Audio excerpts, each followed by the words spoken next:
Hello, welcome back to Movie Husbands. Today we'll be reviewing Lightyear. In Lightyear, legendary space ranger Buzz Lightyear embarks on an intergalactic adventure alongside ambitious recruits Izzy, Mo, Darby, and his robot companion Socks. Among the voice cast are Chris Evans, Taika Waititi, Josh Brolin, and Keke Palmer. So Matt, what did you think of Lightyear? Lightyear is a very interesting film in Pixar canon, I think, because it's obviously playing off Toy Story in a way where it's telling the story of Buzz Lightyear in the movie that he was in when Andy saw the movie and then bought the action toy. So we're kind of getting this backstory to Buzz, and I find that premise a little interesting. I do think there are aspects of this film where they squandered that premise, and there's other aspects of the movie where I thought were perfectly fine. I expected a little bit more for a Pixar film in terms of this film. It almost felt like one of the least Pixar-ish films that I've ever seen. Sure. And I don't know how else to explain it better than that. I think in terms of the writing, maybe a little bit. Some of it felt just a little uninspired to me. That being said, I did enjoy myself. I do think this movie was definitely more geared to kids than it was adults. And that's one of the things I found to be lacking here that I really do love in Pixar movies. These movies tend to be perfectly balanced in the sense of an adult can enjoy and find something to appreciate about it, and a kid could as well.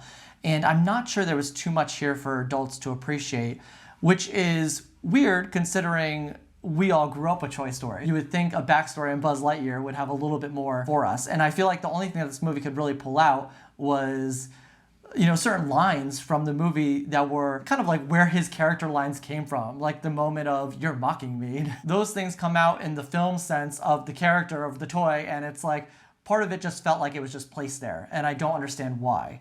And that's kind of where I'm left with this movie is why. Made my soul hurt. I did not like this movie at all. I don't even know what to say. It's the first time I've ever watched a Pixar movie that just felt like a cash grab to me. Like something where the idea was more born in a boardroom than it was born in a writer's room. Your word uninspired is actually perfect, because I think that this movie, it just moves from scene to scene without any soul, without any wit. It got a chuckle out of me here or there, but the way that you think of any of the Toy Story films, or really any of the Pixar films, they're at the very least usually fairly funny. They're fairly funny and usually a little emotional, and this movie really had none of these things. I'm not sure why this was made. Yeah, for me, one of the problems I had with this movie with the dialogue, and we talked about the sense of inspiration, and I felt like these lines were just being read on the screen, but I didn't feel really anything about them. And there's some wonderful themes in this movie that I think could have led to somewhere. I think the idea of not having to do everything by yourself, while is a little bit of a basic foundational concept, I don't think this movie really did much with that concept to make it really land emotionally for me, especially at the end. At the beginning of the movie, they actually almost redo the beginning of Up. Yeah, that's exactly what I thought. Yeah, it was kind of interesting, and weirdly did not hit me emotionally. Like, should have hit me emotionally, but I don't know, did not land. Maybe because this was more geared towards kids, they didn't really want to go there. I mean, they went there, but they didn't milk it for its emotion, I think, very well. I'm actually going to disagree with you on the voice acting. I thought it was pretty flat. Some of that could be the dialogue. It feels like a first draft of a script in many ways. Like, it's just very on-the-nose dialogue. Just one thing leads to another. But yeah, I didn't find the voice actors to be really that interesting. Yeah, I'm saying from a dialogue standpoint that I think the dialogue was the problem there. I don't think the voice actors were doing anything wrong. Like, I can't sit here critically and think about how the voice actors were saying their lines and think about how they could have done them differently or better. You know this, the audience probably doesn't know this, but you know how annoyed I am by Captain America as a character? Yeah. And I saw so much Captain America and Buzz Lightyear. Like, their good-natured morality, like, wraps so much in their self-absorption that, like, you can't tell one from the other. That's why they got Chris Evans for it. I know, it really worked well. Captain America is, like, as dim-witted as Buzz Lightyear, in my opinion. Anyway. On a bright note, what I can say is I absolutely love Socks. I thought he was hysterical. I thought at times maybe underused, or his jokes became repetitive. I'm not sure if I really liked this at all, but it seems that they were channeling R2-D2 with his character a little bit, how he just like USBs himself into the ship and, fixes something or opens or closes a door. And there was actually more Star Wars references beyond that as well. Yeah, there were quite a few. They seemed lazy to me. Yeah, I don't really know why that was there. I keep thinking about them, and they just seemed like Easter eggs for the sake of being Easter eggs. They didn't seem like they were put into there very purposefully in a way that we would all kind of recognize and find something funny about it. It seemed to be just very lazily and haphazardly done. I thought Socks was cute. I'm getting kind of sick of that shtick, especially in Disney movies, whether it's a Marvel movie, Star Wars movie, a Pixar movie. There seems to be this cute thing that's there to have some character that the crowd loves.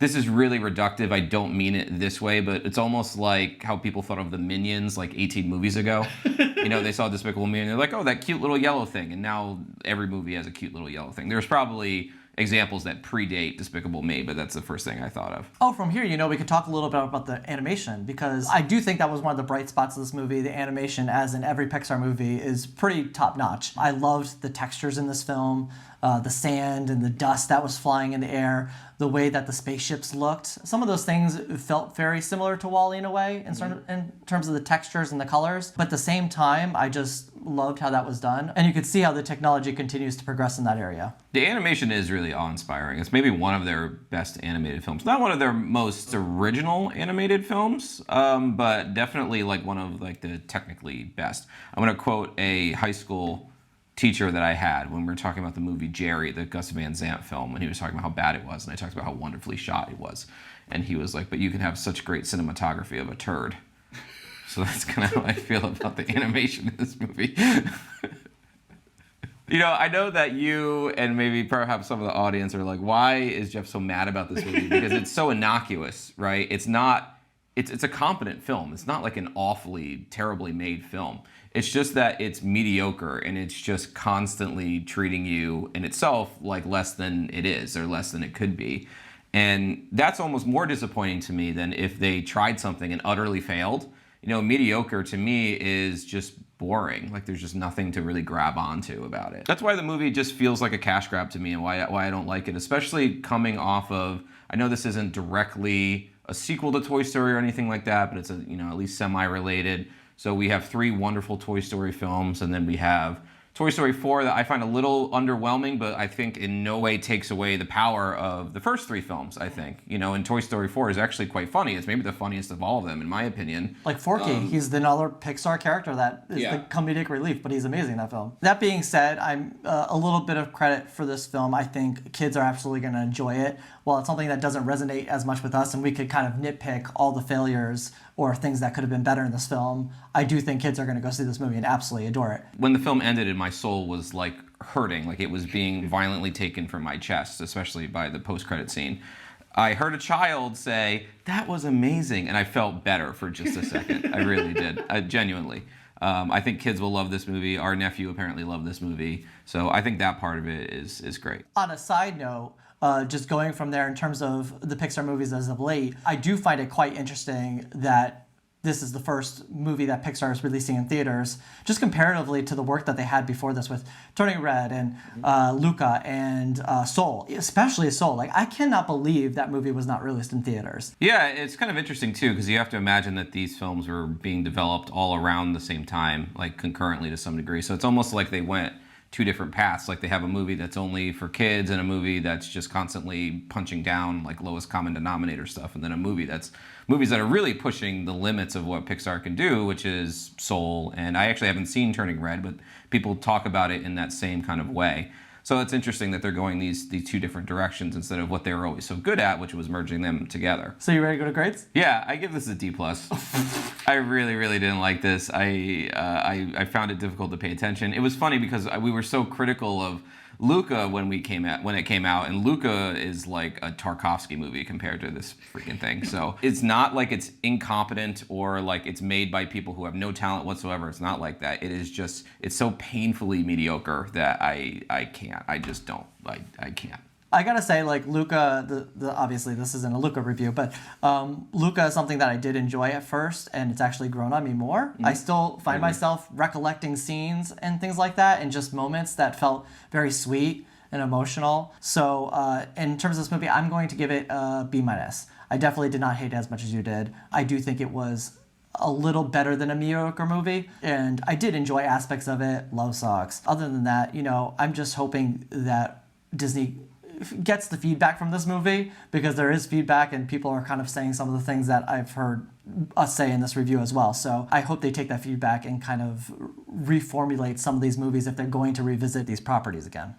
Yeah, and they're more forward-thinking films and are fairly financially successful, very financially successful, actually. Some of the best, highest-grossing movies of the past 20 years. So, I hope that they don't get too far from that, because people are still looking for that in their animated entertainment. And that's it for our review of Lightyear, which is now in theaters. What did you think of Lightyear? Let us know in the comments, and we will see you next time.